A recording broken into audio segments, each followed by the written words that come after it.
Hello and welcome to another episode of the Gohndim Gilmore Show. Today's episode is brought to you by the Boston News Network, the only New Age digital newspaper that brings you only the facts.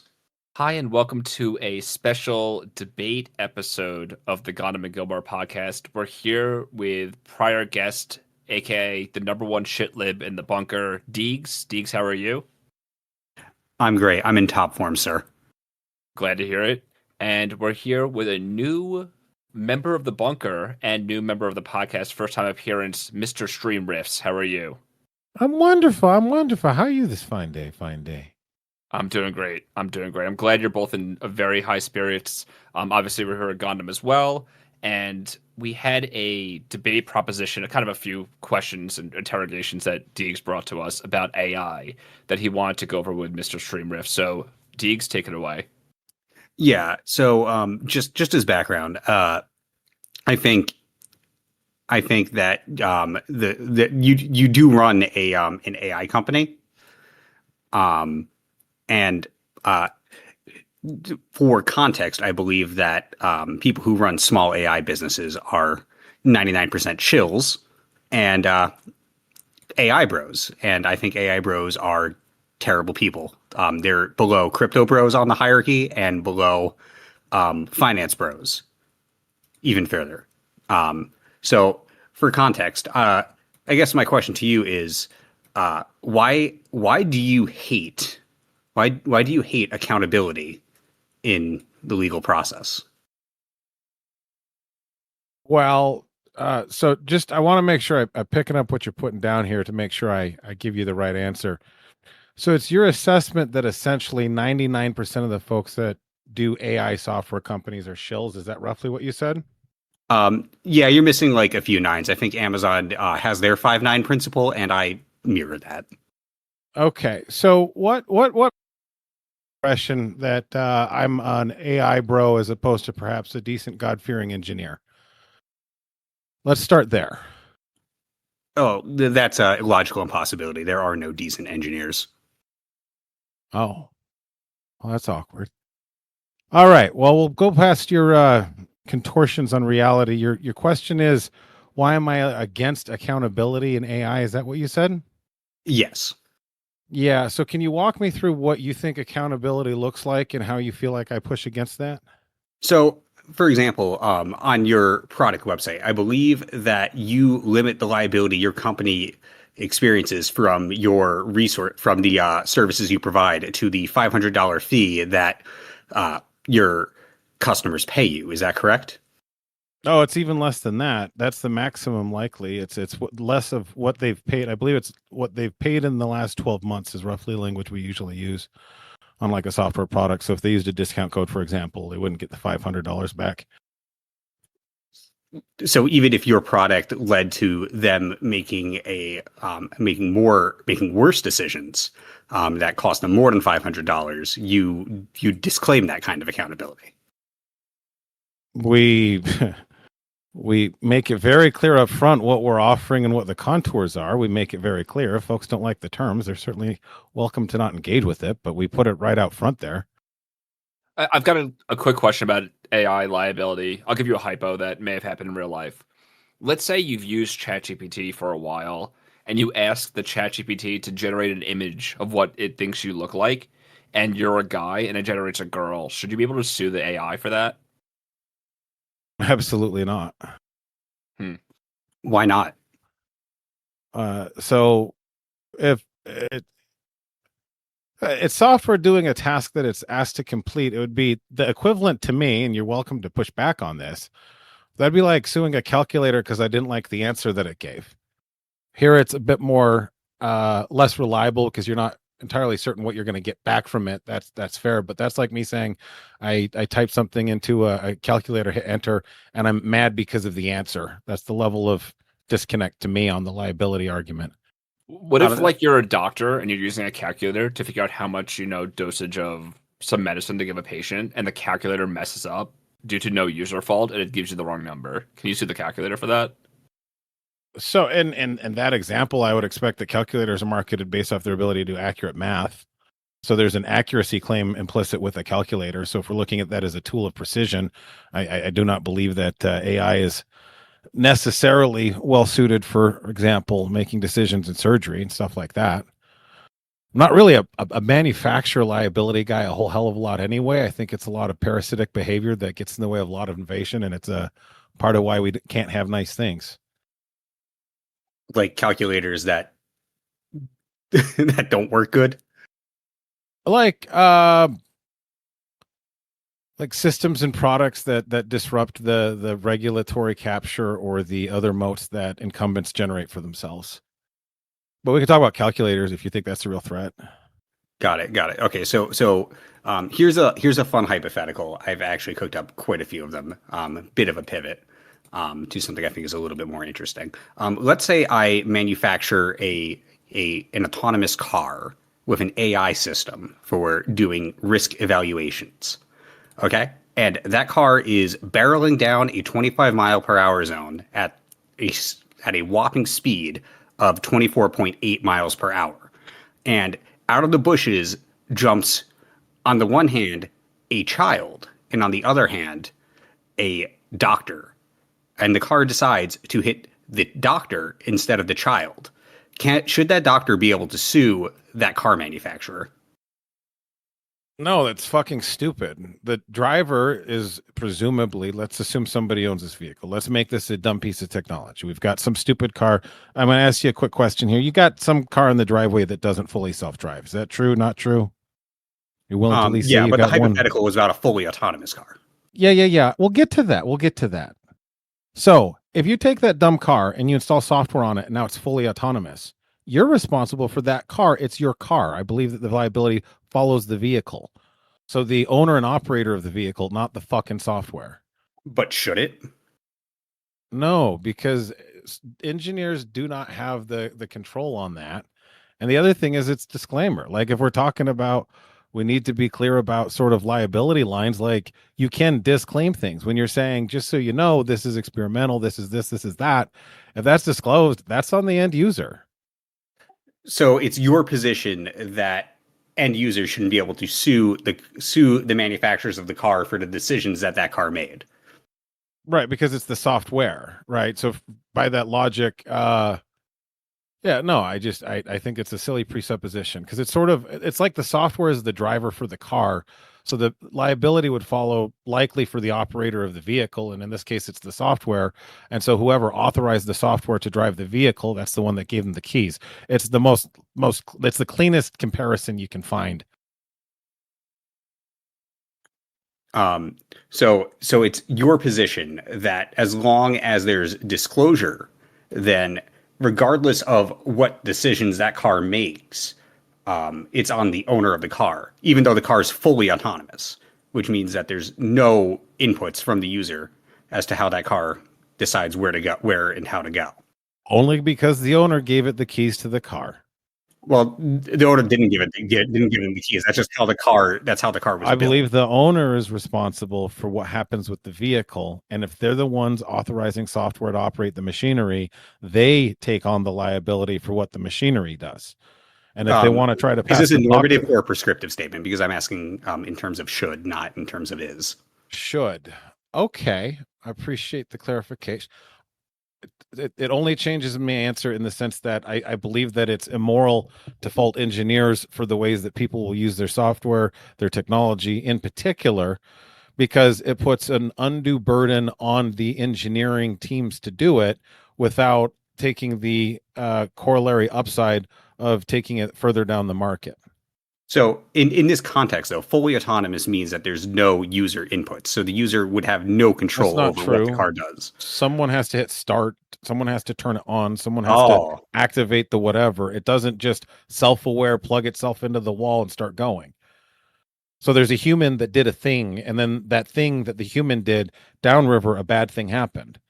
That human that did the thing. Are you presupposing? So you think that like once I turn on that car, I'm 100% responsible for everything that car does?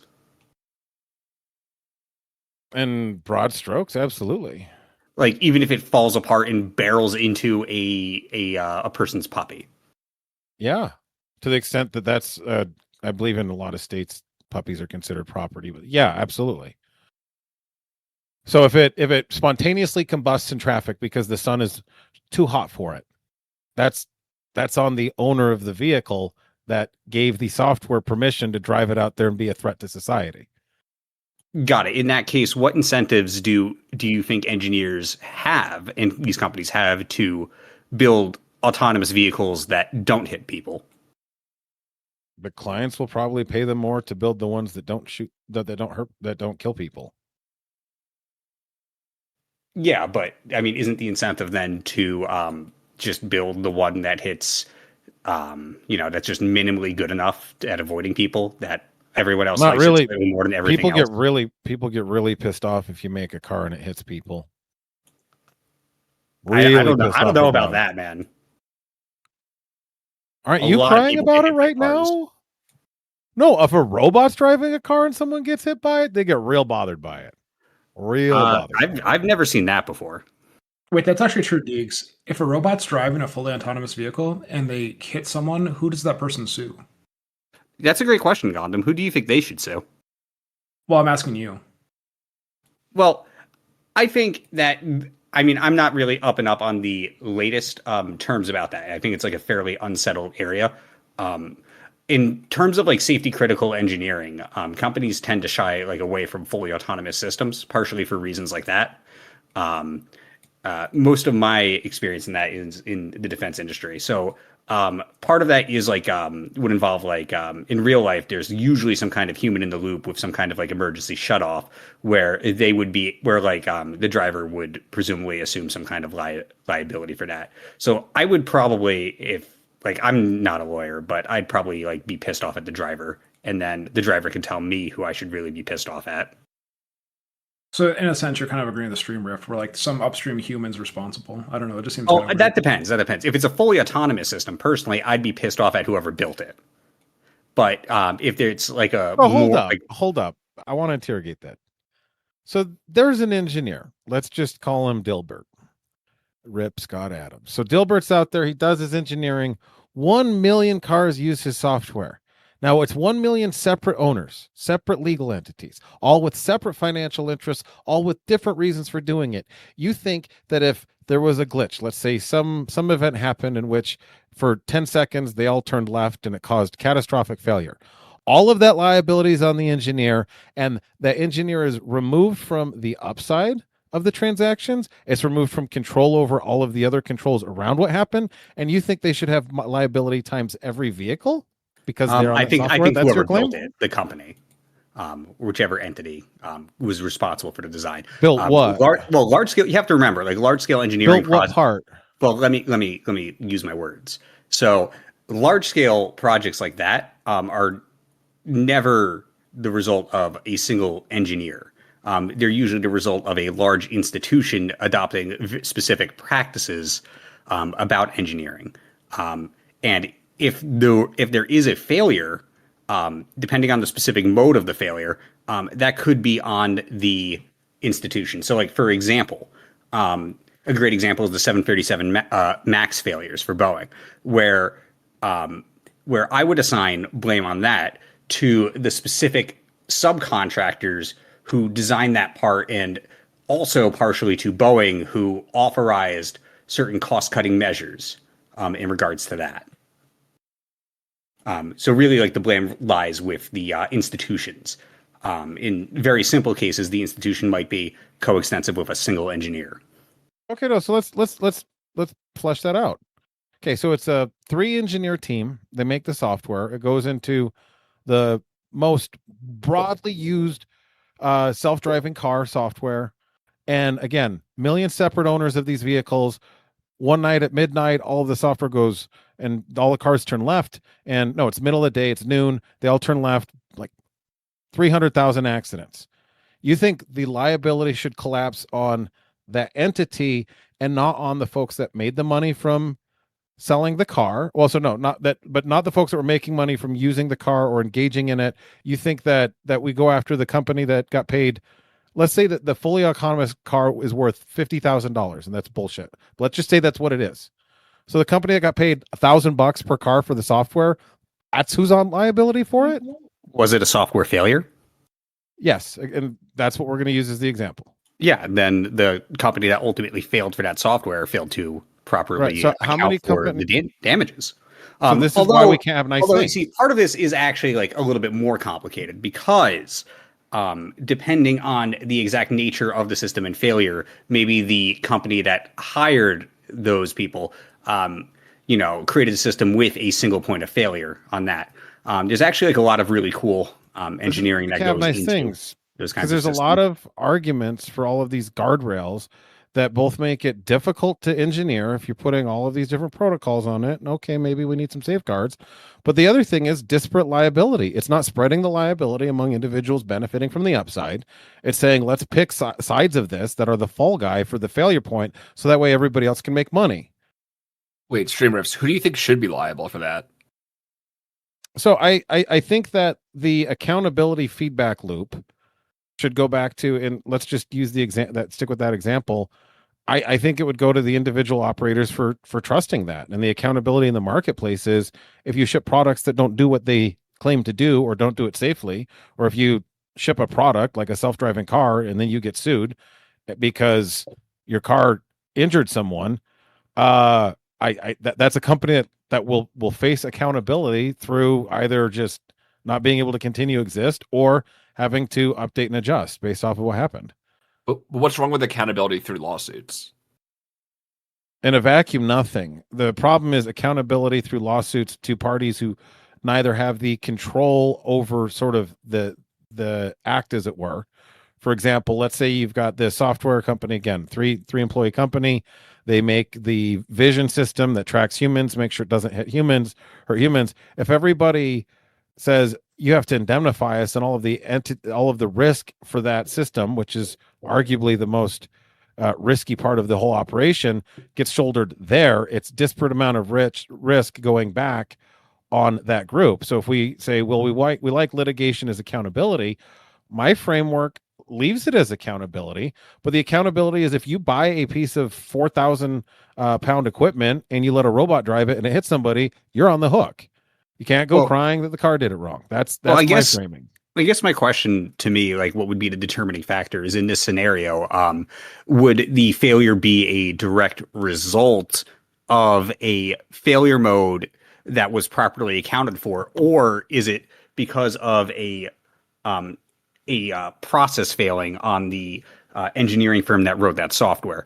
So like, for example, if the engineering firm published that software as well as a manual that said what the expected behaviors are and limitations are, and then the OEM of the car then, circumvented those practices, I would say that the liability should lie with the OEM. But if the failure was a result of a foreseeable failure on the part of the designer, then yeah, I think that designer should be responsible for their own failures. And if that costs money, then they should be charging the OEM more money, either for insurance purposes or just for compensating them for that increased risk.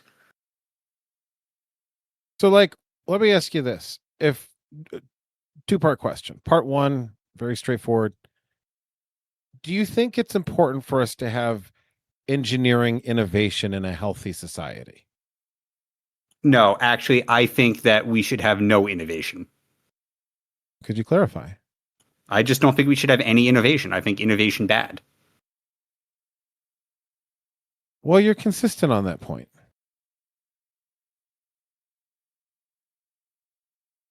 What was the second question? Well, I was surprised you said innovation bad, and it foreclosed the need for the second one. Had you have gone the other direction, I would have interrogated and said, what incentive do you think an innovation, like an innovative engineer has to go out and take the risk financially and professionally to go out and take technology further than it's ever been taken out, if at the end of the day, the reward for doing that, even if they make money, is they might be the fall guy for a supply chain where they had extremely limited input as to how their technology was even being used, but they're shouldering the liability. If we want a society that encourages innovation, you're going to have to actually create an environment that makes it viable. So this is where I go back to why we can't have nice things. Well, the issue of your framing though is that they're not the fall guy. They messed up in this scenario. They erred. Can you steel man what my slightly more refined version of that is? Because that's not my whole So argument. you basically said that this poor contractor, their software didn't brilliant work good. engineer. Yep. Yeah. Contractor, I'm just saying whatever firm or structure. I'm just referring to them as the contractor. That poor firm, they said that this software would work good, and this company relied on that promise that it worked good. And now, because their software didn't work good, that firm can go out of business due to the liability they've taken on. They've just taken on too much risk. But I see it. But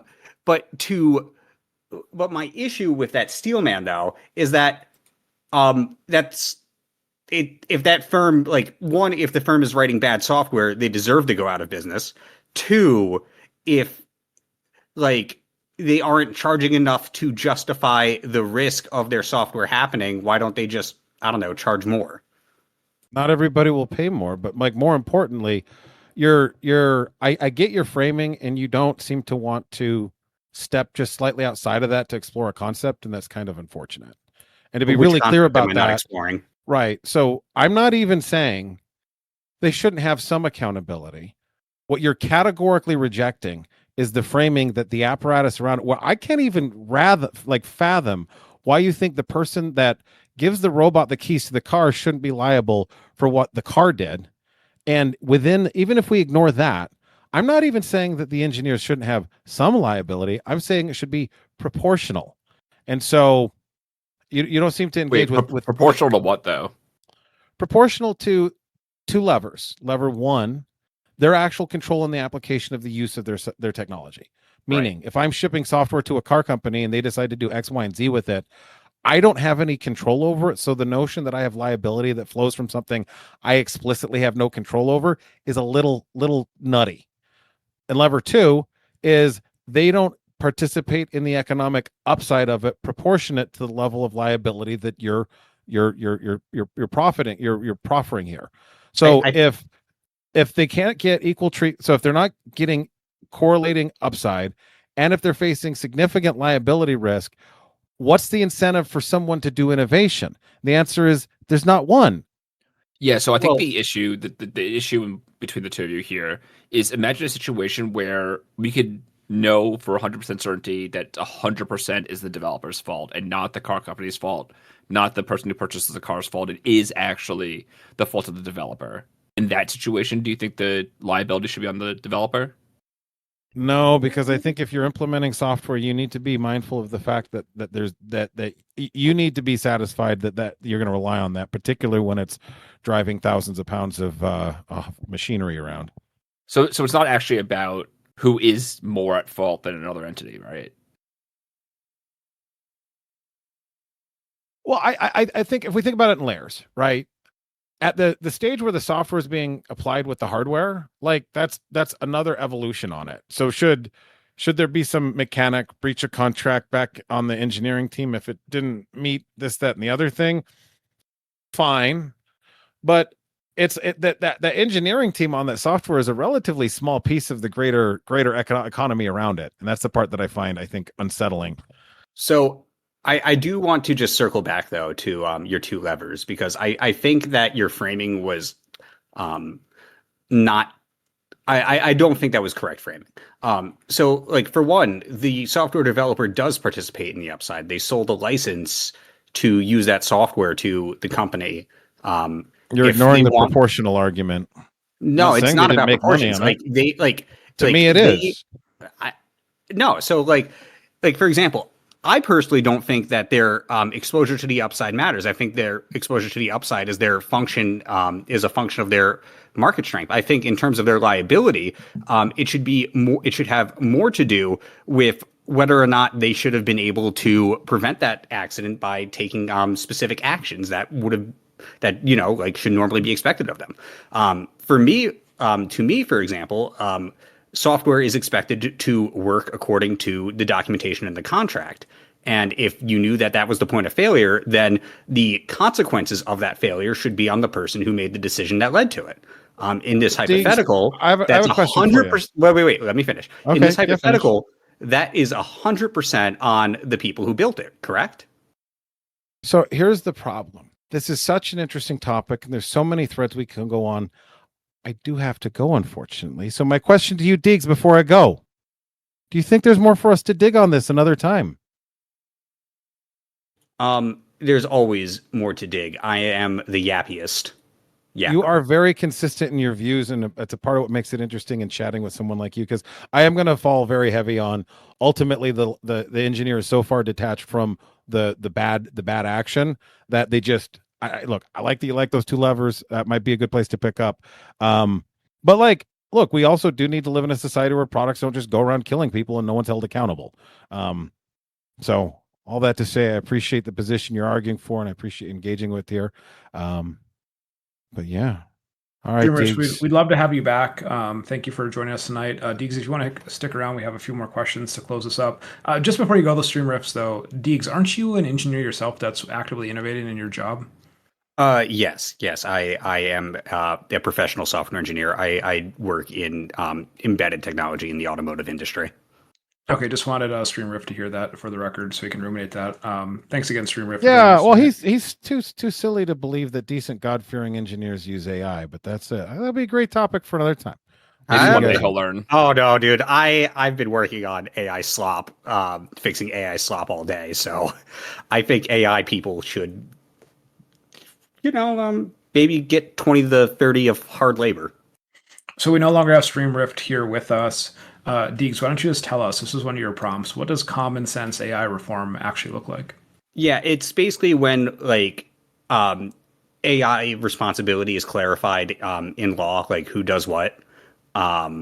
So, for example, in this hypothetical, in the hypothetical we discussed, it's not really like a huge deal. I think it gets much more interesting when it comes to how AI, like large language models, interact with that.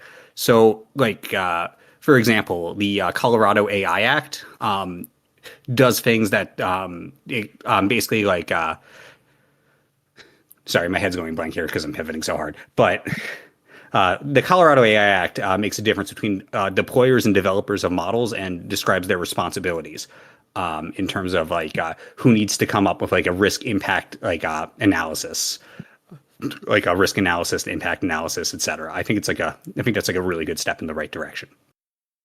All right. On that front, what do you dislike more, AI or common sense? That's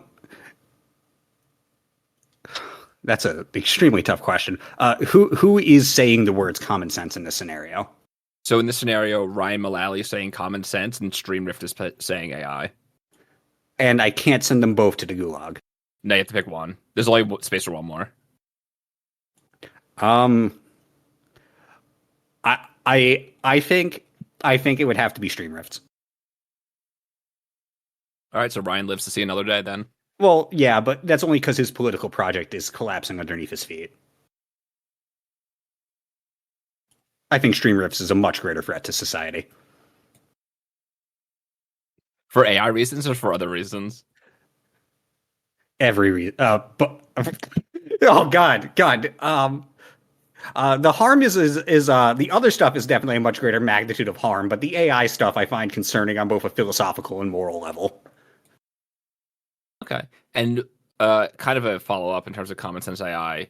What has been your favorite usage of AI so far in your personal life?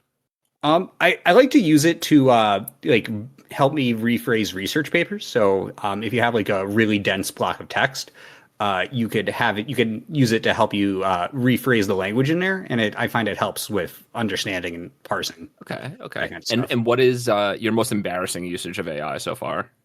I have it answer my coworkers' questions in the voices of various funny philosophers like Zizek and Nietzsche. And you send those answers, or is I copy paste them. I don't even read them. Okay, interesting. Gohndim, how about you? What's your most embarrassing usage of AI so far? Most embarrassing. I don't know. I don't actually use AI that much. I'm pretty opposed to using things like ChatGPT. I know for a while they gave us Microsoft Copilot at work. I would always force it to I would tell it to like only speak in a Minnesotan dialect, and so it would always give like answers and analogies like in terms of like fucking tater tot hot dish and shit. I'm not sure if that's super embarrassing for me or the AI, but I don't really use AI that very often, I guess.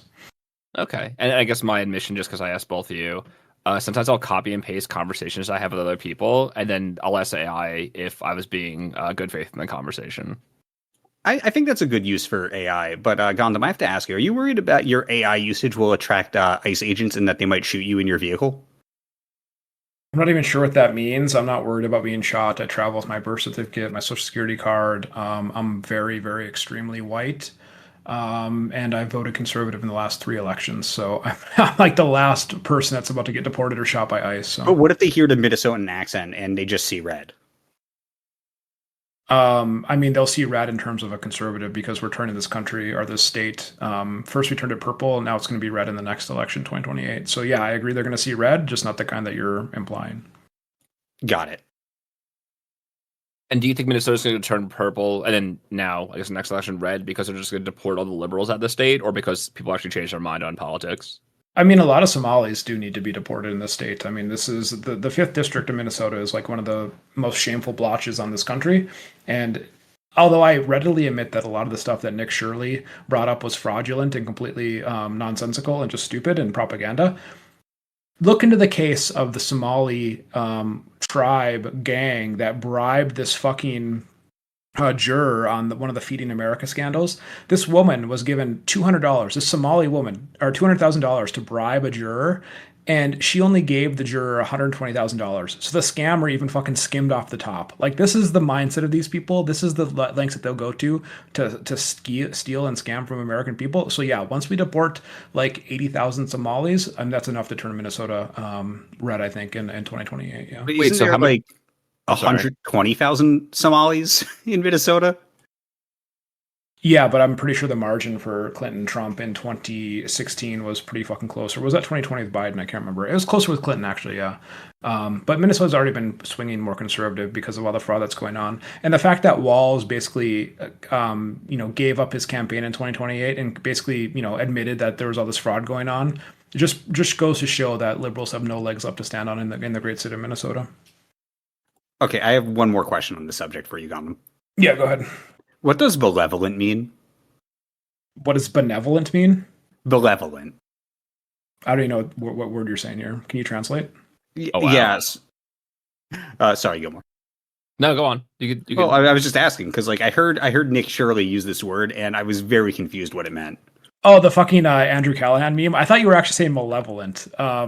Benevolence. I don't know how I would describe it. It's like it's just like a general like good natured attitude, right? Like a benevolence. Oh, like Elon Musk has towards Jews.